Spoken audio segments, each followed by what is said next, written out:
Engineer Jake Sullivan was elbow-deep in a malfunctioning gravity compensator when the request came through his comm system, delivered in the kind of melodic voice that could probably convince black holes to reconsider their life choices. Engineer Sullivan, this is Princess Kayla of the Zephyrian Empire. I require your expertise for a delicate repair situation. Jake paused in his work, wiping grease from his hands while trying to process the fact that alien royalty was apparently familiar with his maintenance schedule. Your Highness, I'm honored, but wouldn't your own technicians be more appropriate for royal equipment? My technicians excel at ceremonial maintenance, came the reply, carrying undertones that suggested barely controlled frustration. You excel at making things actually work. 20 minutes later, Jake found himself in what the ship's crew had dubbed the Diplomatic Engineering Bay, a hastily converted cargo hold where visiting dignitaries could observe human technical capabilities without compromising sensitive ship systems. Princess Kayla stood beside a collection of armor pieces that looked like they'd been designed by someone who thought functionality and artistry were competing concepts rather than complementary ones. The princess herself was striking. Her skin held that characteristic Zephyrian iridescence, shifting between silver and pale gold depending on the light, and her ears were pointed in the elegant way that made human fantasy artists weep with envy. She wore practical work clothes that somehow managed to look both functional and regal, though Jake suspected that was more about royal bearing than royal tailoring. Your Highness, Jake said, examining the damaged armor with professional interest, what happened to this gear? Pirate encounter in the Rigel system, Princess Kayla replied, settling gracefully onto what appeared to be a throne constructed from cargo containers and diplomatic cushions. Their weapons' fire disrupted the harmonic resonance matrices. Jake studied the armor pieces, noting the intricate crystalline components that seemed to pulse with their own internal light. Zephyrian technology uses harmonic frequencies for structural integrity. Among other things, Princess Kayla confirmed. The armor responds to the wearer's bioelectric field, adapting protection levels based on threat assessment and physical condition. That's... Jake paused, trying to find an appropriate response that wouldn't sound condescending. That's incredibly sophisticated. Also incredibly complex to repair. Which is why I requested you specifically, Engineer Sullivan. Your reputation for solving impossible technical problems is well documented. Jake felt heat rise in his cheeks. I just fix things, Your Highness. Usually with more enthusiasm than expertise. Princess Kayla's laugh was like silver bells in a gentle wind. Humility and competence. How refreshingly human. As Jake began his examination of the damaged armor, he became aware that Princess Kayla was watching him with the kind of intense focus usually reserved for critical system diagnostics. Her pointed ears moved subtly as she tracked his movements, and he found himself explaining his process more thoroughly than usual. The harmonic resonance system is brilliant, he said, carefully probing a damaged crystalline matrix with specialized tools. But the interface points are vulnerable to electromagnetic disruption. Human armor uses redundant mechanical systems specifically to avoid this kind of cascade failure. Show me, Princess Kayla said, leaning forward with genuine curiosity. Jake activated his holographic diagnostic display, showing the damage patterns in three-dimensional detail. See how the disruption started here, at the primary resonance node? It propagated through the entire harmonic network because there's no isolation between subsystems. And how would human engineering address this vulnerability? Compartmentalization, Jake replied, highlighting different sections of the armor schematic. Each system operates independently with manual backup connections. Less elegant, maybe, but more robust. Princess Kayla studied the display with the expression of someone genuinely learning something new. Elegance versus reliability. Why not both? Jake asked, beginning to work on the damaged components. What if we modified the harmonic system to include isolation circuits? You'd maintain the adaptive capabilities while preventing cascade failures. For the next 3 hours, Jake worked in focused silence, carefully repairing each damaged component while Princess Kayla watched from her improvised throne. He found himself acutely aware of her presence, the way she seemed to anticipate his needs, passing him tools before he asked and adjusting the lighting when shadows interfered with his work.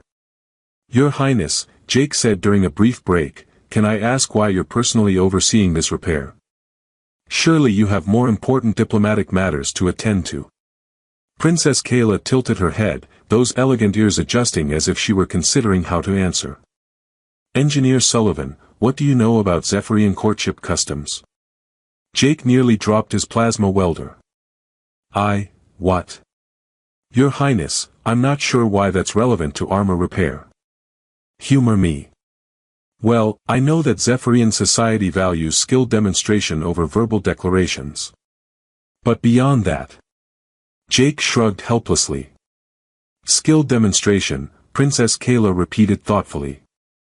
"Yes, that's accurate. We believe that actions reveal character more clearly than words." Jake returned to his work, trying to ignore the implications of that statement and focus on the delicate task of realigning harmonic frequencies. The repair required absolute precision. One miscalibration could destabilize the entire system. "There," he said finally, activating the restored armor's diagnostic systems. The crystalline components blazed to life, pulsing with synchronized light that indicated perfect harmonic resonance. All systems operational, with the isolation modifications installed. You should be protected against similar electromagnetic attacks in the future. Princess Kayla rose from her throne with fluid grace, examining the repaired armor with obvious satisfaction. The pieces gleamed like captured starlight, their internal harmonics creating a soft, musical resonance that filled the engineering bay with gentle sound. "Extraordinary work," she said, approaching Jake with purposeful steps. "Engineer Sullivan, you have demonstrated exceptional skill, careful attention to detail, and genuine concern for my safety and effectiveness." "Just doing my job, Your Highness." "No," Princess Kayla said, taking his hands in hers with ceremonial formality. "You have done much more than that." She turned toward the gathered crowd of her retainers, who had apparently assembled during the repair process without Jake noticing. Her voice carried new harmonics as she spoke, the kind of formal tones that suggested official pronouncement. "Consort," she declared clearly, her words echoing through the engineering bay. Jake felt a moment of warm satisfaction at being acknowledged as a helpful assistant. "Thank you, Your Highness. I'm glad I could help." The silence that followed was the kind that happened when entire star systems held their breath. Jake looked around the engineering bay, noting the shocked expressions on every Zephyrian face, the way Princess Kayla's retainers were staring at him with what appeared to be a mixture of awe and terror. Jake said slowly, beginning to suspect he'd misunderstood something fundamental. "Your Highness, what exactly does consort mean in Zephyrian?" Princess Kayla's smile was radiant enough to power the ship's navigation systems. "It means, Engineer Sullivan, that I have chosen you as my partner in all things. My equal in leadership, my companion in battle, and my mate for life." Jake felt the engineering bay spin around him as the implications hit like a collision with a small moon. "Your mate." "The ceremony is quite binding," Princess Kayla confirmed cheerfully. "Congratulations, Jake. You're now officially part of the Zephyrian royal family." As Jake tried to process the fact that he'd apparently gotten married through skilled maintenance work, he couldn't help but think that his engineering manual had definitely not covered this particular scenario. The expressions on the faces around him suggested that his education in alien diplomacy was about to become significantly more complex. Chief Engineer Maria Santos found Jake sitting in the maintenance bay at 0300 hours, staring at a cup of coffee that had gone cold approximately 2 hours earlier while he processed the fact that he'd accidentally married alien royalty through competent wrench work. "So," Maria said, settling beside him with her own cup of coffee and the expression of someone preparing to discuss either quantum mechanics or complete insanity, "how does it feel to be the galaxy's first accidental royal consort?" "I fixed her armor," Jake said plaintively. "I was just trying to be helpful."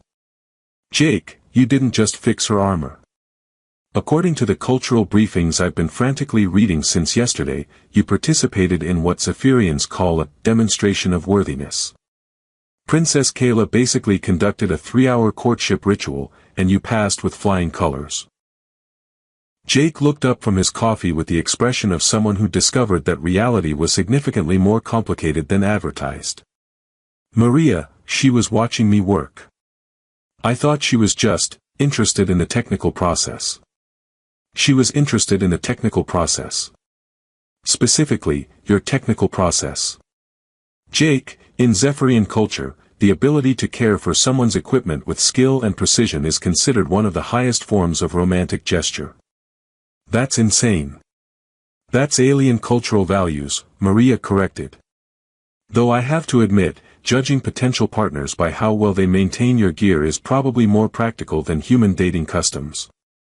Before Jake could respond to that observation, his comm unit chimed with an incoming message.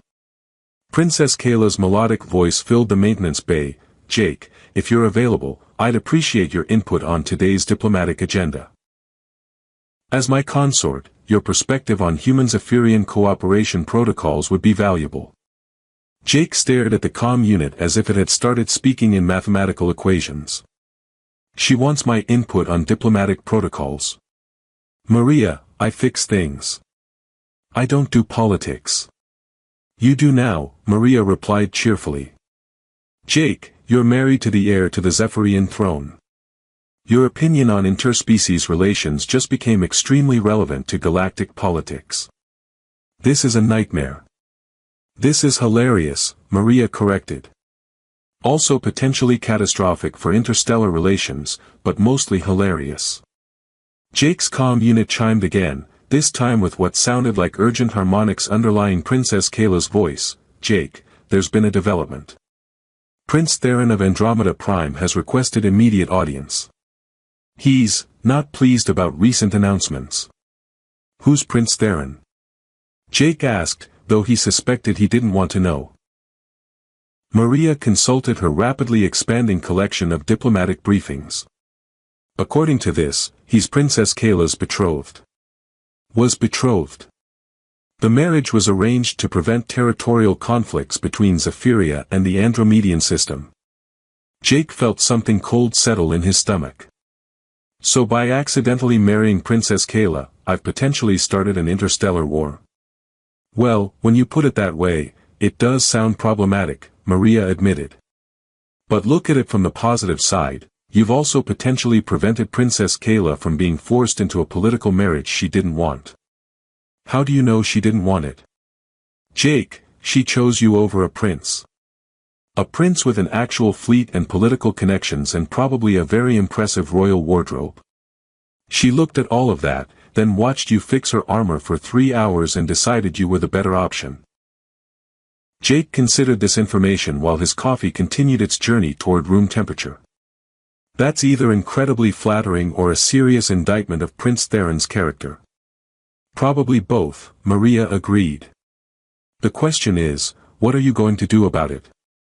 Before Jake could formulate an answer that made sense, the maintenance bay doors hissed open and Princess Kayla entered with the purposeful stride of someone accustomed to making important decisions quickly. She wore what appeared to be formal diplomatic attire, but Jake noticed she'd incorporated several practical modifications that suggested his influence on her equipment philosophy was already taking effect. Jake, she said, settling gracefully onto a tool crate as if it were a throne, we need to discuss the situation with Prince Theron. Your Highness, Jake began, I think there's been a misunderstanding about my qualifications for royal marriage. What kind of misunderstanding? I'm an engineer. I fix things. I have no experience with diplomacy, political alliances, or royal protocol. I'm completely unqualified to be anyone's consort. Princess Kayla studied him with those color-shifting eyes that seemed to see more than they should. Jake, yesterday you took damaged equipment that my own technicians couldn't repair and not only fixed it, but improved it. You identified vulnerabilities in our defensive systems and developed solutions that combined the best of both our technologies. That's just problem solving. That's exactly what leadership requires, Princess Kayla corrected. The ability to assess complex situations, identify solutions, and implement improvements while respecting existing strengths. Maria looked between them with growing understanding. Princess Kayla, you didn't choose Jake accidentally, did you? No, Princess Kayla admitted.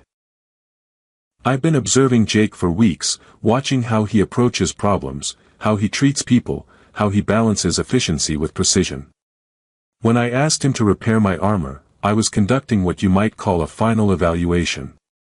Jake felt reality shift around him again. You've been evaluating me? For partnership potential, yes.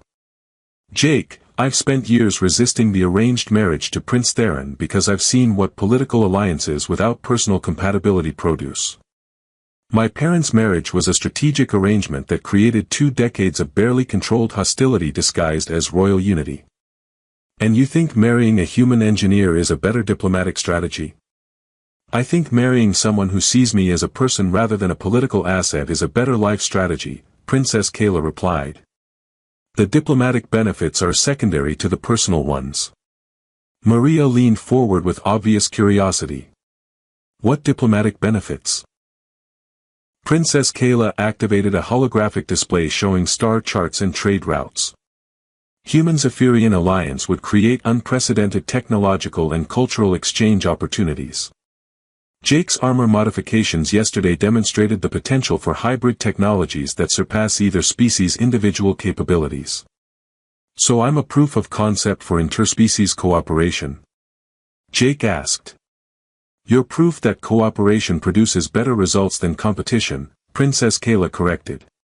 The fact that I also find you personally fascinating is merely convenient. Jake studied the star charts, beginning to understand the scope of what Princess Kayla was proposing. And Prince Theron will need to be convinced that this alliance serves his interests better than the original marriage arrangement, Princess Kayla said. Which means demonstrating that our partnership creates superior outcomes to traditional political alliances. Maria grinned with the expression of someone watching an engineering problem resolve itself into elegant solutions. A proof of concept trial. Jake, she wants you to prove that humans-Ephirian partnership works better than Andromedians' Ephirian political arrangement. How exactly am I supposed to prove that? Princess Kayla's smile was sharp enough to cut through whole plating. By doing what you do best, Jake. By fixing things that other people think are impossible to repair.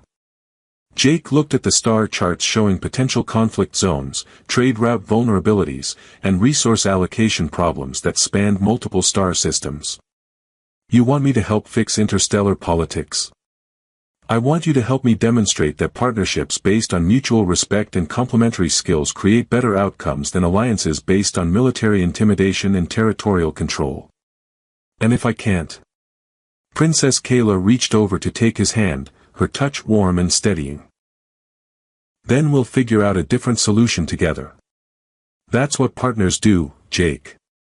As Jake studied the determined expression on Princess Kayla's face, he realized that his accidental marriage might actually be the beginning of something unprecedented in galactic politics, a diplomatic alliance based on genuine partnership rather than strategic necessity. All right, he said finally. Where do we start?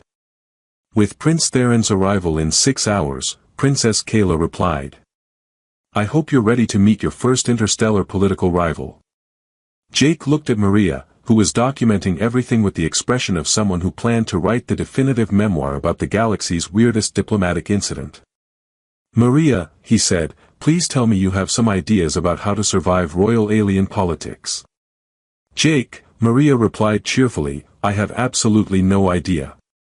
But I'm definitely bringing popcorn to watch. Prince Theron arrived at the diplomatic station with the subtlety of a supernova, his Andromedian battle fleet emerging from hyperspace in a formation designed to remind everyone that he possessed the firepower to turn the entire station into cosmic debris if the mood struck him. Jake watched from the observation deck as sleek warships arranged themselves around the station like predators circling prey, their energy signatures painting the scanner displays in aggressive reds and oranges that made his engineering instincts very unhappy. Compensating for something, Maria observed, joining him at the viewport with a cup of coffee and the expression of someone preparing to witness either historic diplomacy or spectacular disaster. 12 dreadnoughts for a diplomatic meeting seems excessive, Jake agreed, noting the way the Andromedian ships had positioned themselves to control all major escape routes from the station. Princess Kayla approached them with the purposeful stride of someone who'd spent the morning preparing for either negotiation or warfare. She wore her repaired armor over formal diplomatic robes, and Jake noticed she'd incorporated several of his suggested modifications into the ceremonial design.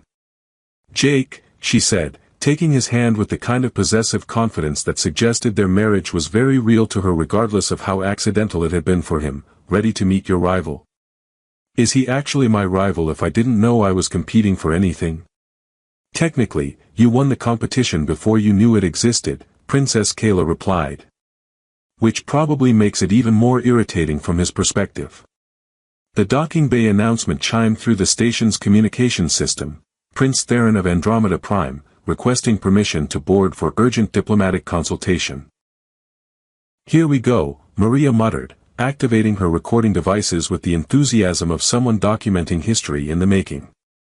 They made their way to the main docking bay, where Princess Kayla's retainers had assembled in formal reception formation.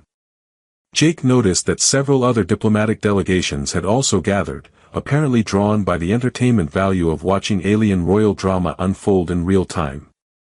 The airlock hissed open, and Prince Theron strode through with the confident authority of someone who'd never encountered a problem that couldn't be solved through superior firepower and royal displeasure. He was tall, even by Andromedian standards, with the characteristic deep blue skin of his people and the kind of perfectly symmetrical features that suggested genetic optimization. His ceremonial armor was a masterwork of artistic design and probably cost more than Jake's annual salary, though Jake couldn't help noticing several structural vulnerabilities that his practical engineering mind immediately wanted to address. "Princess Kayla," Prince Theron said, executing a precise bow that managed to convey respect while maintaining an undercurrent of barely controlled fury. "I come seeking explanation for your recent announcements." "Prince Theron," Princess Kayla replied with diplomatic formality, "welcome to Station Aurora. I trust your journey was uneventful." "My journey was filled with increasingly disturbing reports about your choice to abandon our engagement in favor of." Prince Theron's gaze swept over Jake with obvious disdain, a primitive maintenance worker. Jake felt something protective flare in his chest at the dismissive tone, but diplomatic training he didn't know he possessed kept him silent. This was Princess Kayla's show, and he was still learning the rules. "Engineer Sullivan is not primitive," Princess Kayla said with steel underneath the musical tones. "His technical capabilities exceed those of most Zephyrian specialists, and his innovations have already improved our defensive systems." "Innovations?" Prince Theron's attention focused on Jake with new assessment. What innovations could a human possibly offer to Zephyrian military technology? Princess Kayla activated her armor's diagnostic display, showing the harmonic resonance patterns that Jake had modified. Isolation circuits that prevent cascade failures during electromagnetic attack. Redundant backup systems that maintain function even when primary harmonics are disrupted. Prince Theron studied the technical readouts with growing interest and what might have been grudging respect. Practical modifications. Crude, but effective. "Thank you," Jake said, not entirely sure if he'd been complimented or insulted. "It was not a compliment," Prince Theron clarified. "Andromedian engineering emphasizes elegance and efficiency. Your modifications prioritize survival over aesthetics." "Sometimes survival is more important than looking good," Jake replied, his engineering pride overriding diplomatic caution. Prince Theron's skin shifted to deeper blue tones that Jake was learning to recognize as aggressive alertness. "Are you suggesting that Andromedian design philosophy is flawed?" "I'm suggesting that design philosophy should serve the user's needs rather than the designer's ego," Jake said, feeling Princess Kayla's encouraging squeeze on his hand. The docking bay fell silent except for the soft harmonic resonance of nervous alien breathing. Jake realized he'd just criticized an alien prince's entire technological tradition in front of a crowd of diplomatic witnesses. Interesting, Prince Theron said, his voice carrying new undertones. Princess Kayla, your human certainly lacks diplomatic tact. My consort, Princess Kayla corrected with emphasis, possesses something more valuable than tact. He possesses honesty and the competence to support his opinions. Competence, Prince Theron repeated, studying Jake with calculating eyes. Very well. If you claim this human offers superior partnership potential, prove it. What did you have in mind? Princess Kayla asked, though her tone suggested she already knew. Traditional trial of worthiness. Your consort and I will compete to demonstrate our respective qualifications for alliance with Zephyria. Jake felt his stomach perform several impossible maneuvers. Trial of worthiness? Maria leaned over to whisper in his ear, think of it as a really important job interview with potentially fatal consequences. What would this trial involve? Princess Kayla asked, though she was studying Prince Theron with the expression of someone evaluating tactical options. 3 challenges, Prince Theron announced. Combat capability, strategic thinking, and partnership compatibility. The winner earns the right to formal alliance with Zephyria. And the loser? Jake asked, though he suspected he didn't want to know. Returns to their home system with the understanding that they are unsuitable for royal partnership, Prince Theron replied with the kind of smile that suggested very sharp teeth. Princess Kayla stepped closer to Jake, her hand finding his with unconscious support. Jake, you don't have to accept this challenge. Our marriage is already binding under Zephyrian law. But not recognized by Andromedian law, Prince Theron pointed out. Without formal trial, your alliance lacks legitimacy in the broader galactic community. Jake looked around the docking bay at the assembled delegates from dozens of species, all watching this exchange with obvious fascination. He realized that Princess Kayla's rebellion against arranged marriage had become a test case for individual choice versus political obligation that would influence interspecies relations for generations. Princess Kayla, he said quietly, what happens if I lose? Then we find another way to prove that partnerships based on choice work better than alliances based on obligation, she replied firmly. But Jake, I didn't choose you because I thought you would lose. You chose me because I fixed your armor. I chose you because you approached a complex problem with patience, skill, and genuine care for my welfare, Princess Kayla corrected. Those same qualities that make you an excellent engineer make you an excellent partner. Jake studied Prince Theron's confident expression, noting the way the Andromedian prince carried himself with the assurance of someone who'd never lost a formal challenge. Then he looked at Princess Kayla, whose color-shifting eyes held complete faith in his abilities. All right, Jake said, feeling destiny click into place with the precision of properly aligned components. I accept your challenge, Prince Theron. Prince Theron's smile was sharp enough to cut through hull plating. Excellent. We begin tomorrow at dawn. As the crowd began to disperse, discussing the unprecedented trial that would determine the future of interstellar alliance protocols, Jake realized that his engineering career had just taken a very unexpected turn toward galactic politics. Maria, he said quietly, any chance you have some crash course materials on alien combat techniques? Jake, Maria replied cheerfully, I have absolutely no idea how to help you fight an alien prince. But I'm definitely bringing better recording equipment tomorrow. Princess Kayla squeezed his hand reassuringly. Don't worry, Jake. You've already proven you can handle impossible repair jobs. How different can royal combat trials be? Jake looked at her optimistic expression and realized that he was about to find out exactly how different they could be. The trial began at dawn in the station's largest cargo bay, hastily converted into something resembling a Zephyrian arena with Princess Kayla presiding from an improvised throne that Maria had helped construct from engineering components and diplomatic cushions. The first challenge, Princess Kayla announced to the assembled crowd of delegates who had apparently decided that alien royal combat trials were better entertainment than breakfast, tests combat capability and tactical thinking. Jake stood facing Prince Theron across a circle marked with holographic boundaries, wearing borrowed Zephyrian practice armor that felt like it had been designed by someone who'd heard of human anatomy but never actually seen any. Prince Theron, meanwhile, wore his own ceremonial gear with the confidence of someone who'd been training for formal combat since childhood. The rules are simple, Princess Kayla continued. Simulated combat using neural interface weapons. First to achieve 3 decisive hits wins the challenge. Jake activated his practice weapon, something that looked like a cross between a sword and a tuning fork, and immediately realized that Zephyrian combat philosophy was as elegant and impractical as their armor design. Ready, human? Prince Theron asked, his weapon humming with harmonic frequencies that probably sounded intimidating if you weren't an engineer who understood exactly how the resonance system worked. Define ready, Jake replied, trying to figure out how to hold the weapon without accidentally activating its more exotic functions.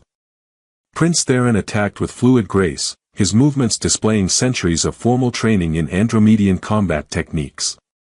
Jake, who had exactly 0 formal combat training but considerable experience with improvised problem-solving, spent the first 30 seconds desperately trying not to get hit while figuring out how his weapon actually worked. The first hit went to Prince Theron, naturally. Jake, Princess Kayla called out, remember what you told me about human engineering philosophy.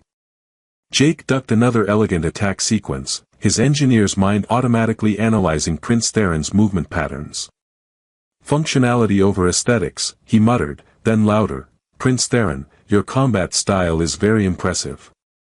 Thank you, Prince Theron replied, executing a particularly elaborate maneuver that left him briefly off balance.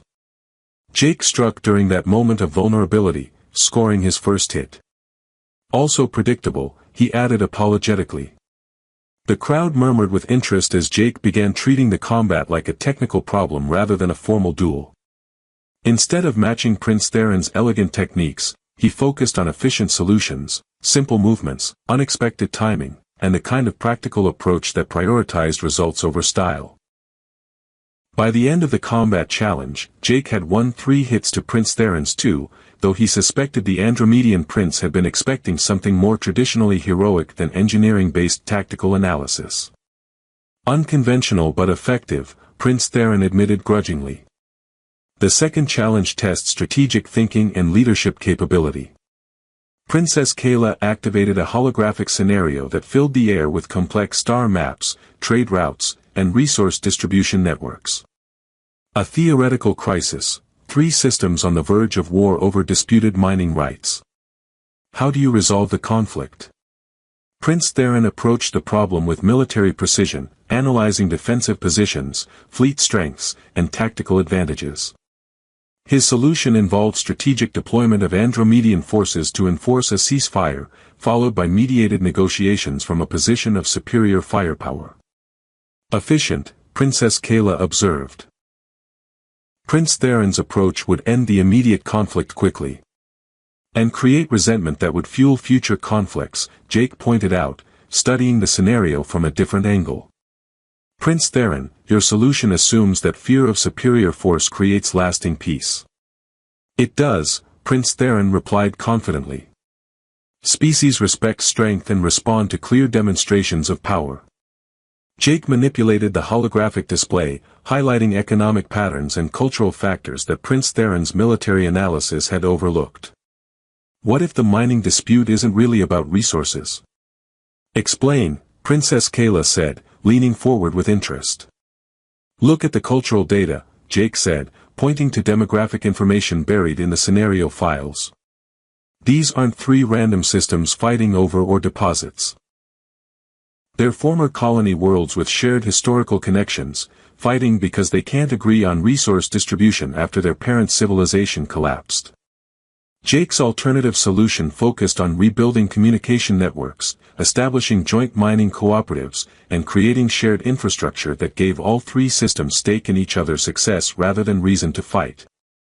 Your approach requires extensive negotiation and trust building, Prince Theron observed. What happens when that trust fails? Then we fix the underlying problems that caused the trust to fail, Jake replied. Prince Theron, your military solution treats the symptoms. I'm trying to repair the actual damage. Princess Kayla studied both proposals with obvious fascination. Prince Theron offers immediate results through superior force. Jake offers sustainable solutions through cooperative engineering. And which approach serves Zephyrian interests better? Prince Theron challenged. That depends, Princess Kayla said, on whether Zephyria wants to be feared or trusted by its neighbors. Before Prince Theron could respond to that observation, alarms began blaring throughout the station. The holographic display flickered and was replaced by urgent tactical readouts showing incoming hostiles. This isn't part of the trial, Princess Kayla said, rising from her throne as the artificial scenario was replaced by very real danger. Maria's voice crackled through the comm system, pirates. 3 ships coming in fast, weapons hot. They're targeting the diplomatic sections. Jake felt adrenaline flood his system as the theoretical exercise became genuine crisis. Princess Kayla, where's your real armor? In my quarters, but there's no time. There's always time to do things right, Jake interrupted, already moving toward the exit. Maria, how long until the pirates reach weapons range? For minutes, maybe 5 if they're cautious. Prince Theron, Jake called over his shoulder, can your ships provide cover? My fleet requires 6 minutes to achieve optimal firing positions, Prince Theron replied, following Jake and Princess Kayla toward the diplomatic quarters. Then we need to buy 2 extra minutes, Jake said, his engineer's mind automatically calculating defensive options.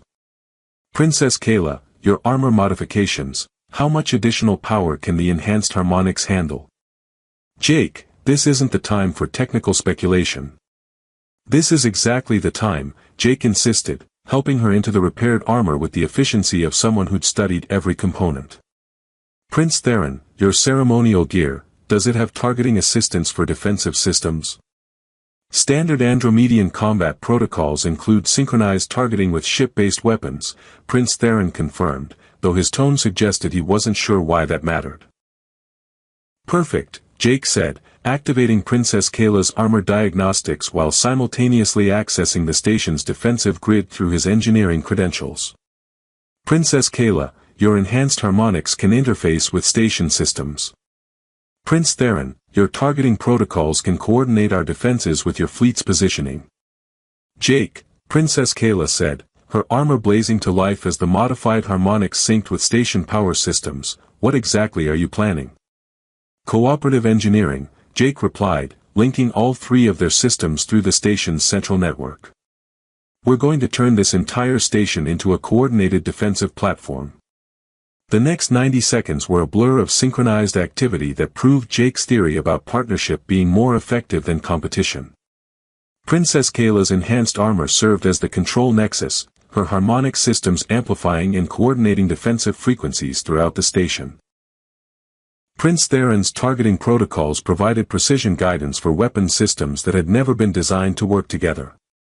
And Jake served as the bridge between human engineering and alien technology, troubleshooting interface problems and optimizing system performance in real time.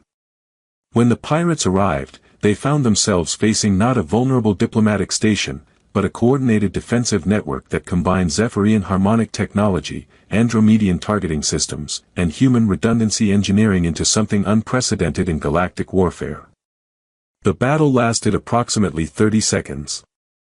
Hostile vessels neutralized, Maria announced cheerfully. Jake, I have no idea what you just did to our defensive systems, but it worked beautifully.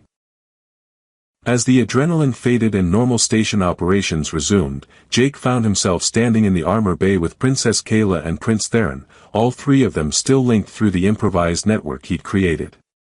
That was remarkable, Prince Theron said, studying the tactical readouts that showed their combined effectiveness. Our different technologies created capabilities that none of us possessed individually. Cooperative engineering, Princess Kayla agreed, her hand finding Jake's with unconscious intimacy. Jake demonstrated that partnerships can achieve results that individual strength cannot. Prince Theron was quiet for a long moment, processing both the tactical success and its implications for the trial they'd been conducting. Finally, he spoke. Princess Kayla, I withdraw my claim to this engagement. The armor bay fell silent except for the soft harmonic resonance of cooling systems. Jake realized he'd been holding his breath. Your reasoning? Princess Kayla asked formally. Jake didn't just defeat me in combat or strategic thinking, Prince Theron said with something that might have been respect. He demonstrated something more valuable, the ability to make both of us more effective than we could be alone. Prince Theron turned to Jake with obvious sincerity. Engineer Sullivan, I came here expecting to reclaim a political alliance through superior force. Instead, I've learned that there might be better models for interspecies cooperation. What kind of models? Jake asked. The kind based on mutual enhancement rather than hierarchical dominance, Prince Theron replied. Princess Kayla, would Zephyria be interested in a different kind of alliance with Andromeda Prime? One based on technological cooperation rather than marriage contracts. Princess Kayla's luminescence flared bright gold with obvious delight. Prince Theron, I think that would serve both our peoples much better than forced romantic arrangements. As the three of them began planning a new model of interstellar cooperation based on complementary strengths rather than political obligation, Jake realized that his accidental marriage had triggered something unprecedented in galactic politics. So, he said to Princess Kayla as they worked together to optimize the defensive network they'd created, what exactly does being a royal consort involve on a day-to-day basis? Mostly, Princess Kayla replied, her smile bright enough to power interstellar navigation, helping me fix things that other people think are impossible to repair. That I can do, Jake said, pulling her close for a kiss that tasted like stardust and possibility. 6 months later, their wedding ceremony was broadcast across dozens of star systems as the first formal celebration of interspecies partnership based on choice rather than political necessity. The ceremony combined Zephyrian harmonic traditions with human exchange of vows and Andromedian honor celebrations, with Prince Theron serving as best man and Maria as maid of honor. Princess Kayla wore armor that incorporated the best innovations of all three species, while Jake discovered that formal royal attire could actually be quite practical when designed by someone who understood both aesthetics and functionality. And in the engineering bay where they'd first met, a small plaque commemorated the moment when careful repair work had accidentally triggered a revolution in interstellar diplomacy. Sometimes the most important fixes happen when you're not trying to fix anything at all. The galaxy, it turned out, had been waiting for someone to prove that love and competence could coexist, and that the strongest alliances weren't built through force or obligation, but through the simple act of caring enough to do things right. Jake never did finish reading that engineering manual. As it turned out, real-world experience in alien royal politics was much more educational than any textbook could provide.